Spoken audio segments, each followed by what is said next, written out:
E aí, gente, tudo bem? Sejam bem-vindos e bem-vindas a mais um vídeo do Parabólica. Eu sou o Pedro Renó, professor aqui do Parabólica, e hoje vamos falar de Convenção de Genebra.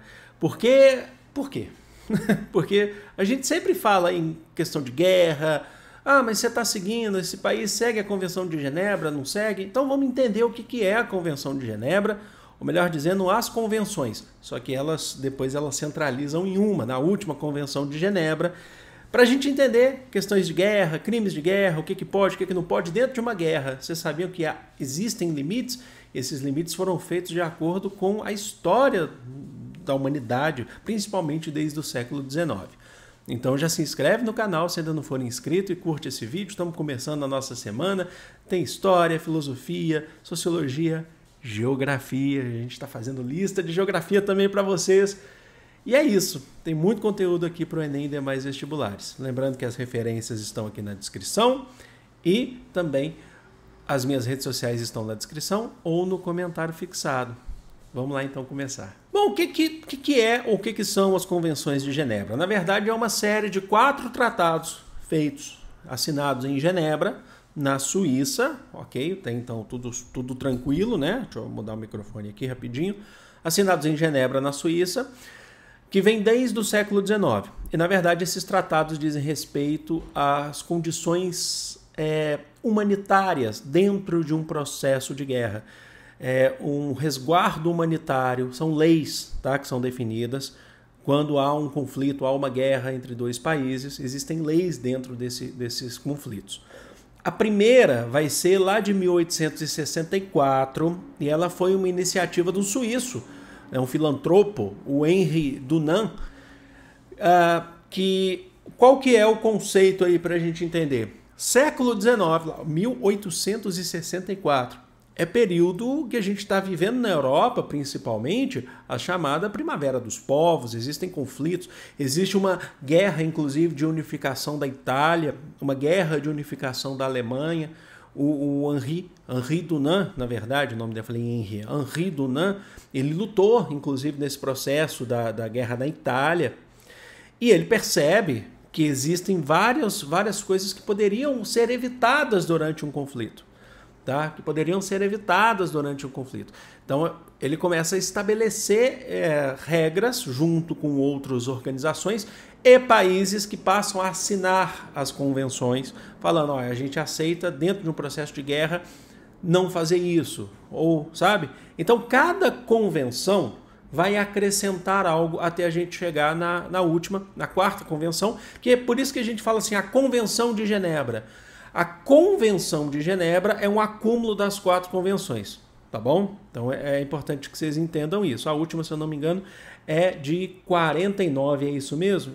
Isso mesmo, 1949. Então, quando a gente fala a Convenção de Genebra, a gente tem a de 1949, que é um acúmulo das outras. Então, elas existem por conta do acúmulo de guerras constantes. A gente está vivendo, por exemplo, 1864, a gente está falando mais da Europa, mas 1864, 1865 é quando você tem, inclusive, a guerra de civil dos Estados Unidos, a guerra de sucessão, por exemplo.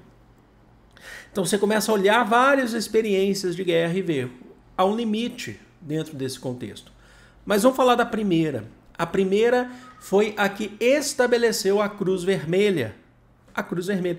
Então vocês já estão mais ou menos entendendo que eu acho que é bem interessante destacar isso. A Cruz Vermelha, ela é o oposto, é como se fosse o negativo da bandeira da Suíça, né? Porque a bandeira da Suíça é vermelha com a cruz branca dentro. A Cruz Vermelha é branca com a cruz vermelha dentro. Estabelece-se dentro da convenção, da primeira Convenção de Genebra. E o que é?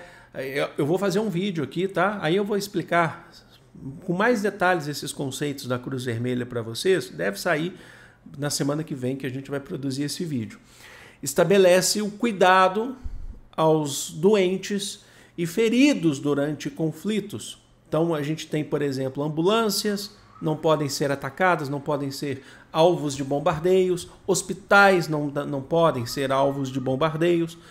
E aí você tem sempre nessas ambulâncias, nos hospitais, você tem sempre ali uma bandeira ou um símbolo da Cruz Vermelha bem grande para mostrar que aquele não é um alvo. certo? Que ali se trata de feridos e os membros da Cruz Vermelha eles podem ter, em alguns momentos, passagens livres dentro mesmo de uma guerra para poder cuidar dos seus mortos e feridos. Logicamente que falando aqui para vocês, parece que é fácil, mas não, porque nem sempre, ou na verdade boa parte dos casos, a Convenção de Genebra, ainda falando da primeira, e a Cruz Vermelha não são respeitados. Então a gente vai ver aqui outras leis que foram criadas ao longo do tempo, mas que nem sempre foram respeitados, tá bom? A segunda Convenção de Genebra é de 1906, e é sempre importante eu passar o conceito para vocês. A segunda Convenção de Genebra, ela aprimora a primeira, que era sobre a Cruz Vermelha, sobre a questão do tratamento de feridos e doentes. Só que ela leva também a questão da Cruz Vermelha para frotas navais, os chamados navios, os navios das enfermarias. Inclusive, deixa eu até falar um detalhe para vocês. Tem duas séries que eu gosto muito, e eu já falei aqui, inclusive, que são aquelas séries lá do Spielberg, Tom Hanks, que são a Band of Brothers e a The Pacific. A primeira, Band of Brothers, é de 2001, se eu não me engano, ela se passa no dia D, a partir do dia D, a invasão da Normandia pelas tropas aliadas. E a segunda, a primeira eu assisti 3 vezes, e a segunda eu acabei de assistir a segunda vez. Assisti com a Marília, né? A segunda é sobre a Guerra do Pacífico, né? Entre principalmente Estados Unidos e Japão. E aí você tem momentos ali na Guerra do Pacífico, pelo lado dos Estados Unidos, você tem os fuzileiros navais. E sempre que eles precisam ser tratados, curar por conta de suas enfermidades, eles são levados aos navios. E os navios têm em cima uma grande lona com a Cruz Vermelha. Isso é para mostrar, inclusive, para não ter bombardeios, ataques aéreos naquele navio, porque ali está mostrando, a Cruz Vermelha. Agora, se vão respeitar, são outros 500, mas é preciso ter no alto. Isso foi estabelecido pela segunda Convenção de Genebra, e a gente está falando da Segunda Guerra Mundial, tá? Nessa série aqui que eu falei agora para vocês. Mas qual que é o contexto da elaboração dessa Cruz Vermelha? É porque você está tendo, em 1906, você está tendo um monte de batalha naval. Principalmente ali quando a gente fala do Mar do Japão. O Japão, quando ele em 1910, por exemplo, ele invade a Coreia e tal. Em 1904 e 1905 a gente tem uma guerra, um conflito. Tem vídeo aqui no canal. Um conflito importante, que é a guerra russo-japonesa, que teve grande parte no mar, essa guerra russo-japonesa. Então você precisa também, que as batalhas por navio são uma grande realidade no início do século XX. Então é preciso também estender essa questão da Cruz Vermelha para os navios. A terceira Convenção de Genebra, ela já é após a Primeira Guerra Mundial. Se a Primeira Guerra Mundial vai de 1914 a 1918, a terceira Convenção de Genebra é de 1929. Então ela é no período que a gente chama ali de entre guerras, né, que acontece um monte de coisa nesse período entre guerras, inclusive a crise, né, a crise de 29. E o que ela estabelece? O que ela traz de novo, acrescenta ao tratado, à Convenção de Genebra? A questão do tratamento humanitário a prisioneiros de guerra, tá bom? O prisioneiro de guerra, ele deve ser tratado sem torturas, ele deve ser respeitado a sua crença, porque você tem nações em guerra, países em guerra que nem sempre têm crenças iguais. São crenças bem diferentes e muitas vezes isso aconteceu muito na Primeira Guerra Mundial, e aí eu vou contextualizar vocês. Você tem ataques em prisioneiros de guerras por crenças diferentes.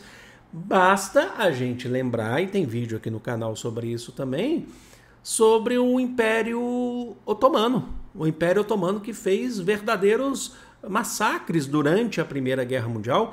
Vamos levar em consideração, incluindo questões relativas a religiões.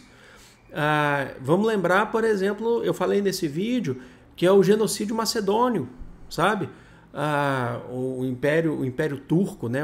Na verdade, o Império Otomano fez verdadeiros massacres, genocídios, né? Morte em massa, mas não só ele, a gente tem ao longo da guerra também prisioneiros sendo tratados sob tortura, desrespeito às suas crenças. Então a terceira Convenção de Genebra diz que ao ter um prisioneiro de guerra, você já tem esse prisioneiro, ele não vai tentar sair dali, A não ser que ele queira ser um grande herói, ou ele queira se matar mesmo, de fato, mas ele tem que ser respeitado a sua integridade física, a sua integridade psicológica, psíquica, né? E as suas crenças, tá? Então a terceira Convenção de Genebra fala sobre isso. Inclusive, voltando aí a dar exemplo da série, essa é eu não estou dando spoilers da série, mas é porque spoiler de um acontecimento que é baseado em fatos reais é complicado, mas não é spoilers da história especificamente. Tem um momento lá que você tem prisioneiros de guerra no começo da série, do Band of Brothers, que são alemães, e aí um soldado dos Estados Unidos, pé da vida, vai lá e mata todo mundo. Eles são prisioneiros, eles estavam ali, inclusive, conversando, né? Enfim, tá aqui a terceira convenção para vocês. Enfim, a quarta convenção, e também trazendo para a atualidade, você tem emendas que são colocadas na convenção, tá? Então ela não é estática, ela não fica parada ali. Olha a minha voz indo embora, só um minuto. Bom, a quarta convenção é pós-Segunda Guerra Mundial, 1949. A Segunda Guerra Mundial vai de 1939 até 1945. Então a segunda Convenção de Genebra é de 49. Ela leva em consideração todas as outras convenções, como eu já falei, todos os processos de conflito de guerra, principalmente a partir do século XIX, chegando agora no século XX, e principalmente as atrocidades, os horrores que aconteceram durante a Segunda Guerra Mundial, que aqui a gente tem que lembrar que 80 milhões de pessoas morreram, dessas 80 milhões de pessoas, no mínimo 6 milhões de judeus foram mortos, levados em campos de concentração para fazerem trabalhos forçados e também campos de extermínio. Então, você tem muita coisa aí que aconteceu. A Segunda Guerra Mundial, você tem, inclusive, as bombas de Hiroshima e Nagasaki, que mataram, além de militares, mataram, em sua maioria, civis. E aí esse é o ponto da segunda Convenção de Genebra. O que ela acrescenta? Ela confirma as outras convenções e ela acrescenta os direitos dos civis. Não se pode atacar civis, prédios públicos, prédios privados de civis, prédios civis, construções civis. Não se pode atacar, não se pode matar civis em guerra. Tá? E vocês sabem, inclusive, então, que isso é pouquíssimo respeitado muitas vezes. Você tem principalmente esse grande exemplo que eu falei para vocês, além da questão do Holocausto, você tem a questão das duas guerras, você tem vários. A Segunda Guerra Mundial, como um todo, você teve mortes de civis, né? Não só a Segunda Guerra, como a Primeira, entre outras guerras também. Então, você não pode extorquir civis, certo? Então, retirar-lhes bens sob condição de que eles têm que fazer algo para você. Você não pode utilizar civis como escudos humanos, como cobaias, como, na verdade, o chamado boi de piranha, né? Como isca, né? Isso que eu quero dizer. Não se pode utilizar os civis, não se pode fazer uso disso. Os militares não podem fazer isso. Uma guerra tem que ser conflito entre militares e militares. Uma guerra deveria ser evitada, na real, mas como não se evita, é muito difícil, fica entre militares. Tá bom? Então essa é a quarta convenção, enquanto o pessoal está gritando aí por causa de jogo de futebol. Existem emendas. Como eu falei para vocês, a Convenção de Genebra ela não é estática. Ela tem um caminho, tá? Então até hoje você tem emendas sendo colocadas, acordos que acrescentam aos tratados. Então, por exemplo, atualmente a gente tem aí emendas que são importantes, acordos que proíbem armas químicas, principalmente pós-Segunda Guerra Mundial, proíbe ataques de armas químicas, bom, é proibido. Matar que tenha se rendido, alguém que se rendeu, por exemplo, um militar que se rendeu, é proibido matar em rendimento. É preciso fornecer condições, principalmente de higiene e saúde e alimentação a civis que vivem em um país que foi conquistado por um outro país. Não pode simplesmente chegar lá e matar. Isso leva em consideração também várias outras guerras que aconteceram. E é proibido submarinos. Isso a Alemanha fez aos montes durante a Primeira e a Segunda Guerra Mundial. É proibido submarinos atacarem navios mercantes, navios comerciais. A Alemanha usou isso muito como tática para poder quebrar a Inglaterra, já que ela não conseguia invadir a Inglaterra por conta da Marinha Britânica. E a Inglaterra é uma ilha, certo? A gente está falando do Reino Unido, a Grã-Bretanha, né? É uma ilha. Então a Alemanha fazia o quê? Ela usava os submarinos para poder afundar os navios comerciais que levavam alimentos para a população inglesa. Isso é proibido também, é estabelecido aí pós aí a Convenção de Genebra de 1949. E o Brasil? O Brasil assina a Convenção de Genebra, a de 1949, e ela foi também promulgada, aí a gente já fala dentro do território brasileiro. Promulgada significa que foi democraticamente promulgada no Congresso Nacional no dia 12 de setembro de 1956, durante o governo de Juscelino Kubitschek.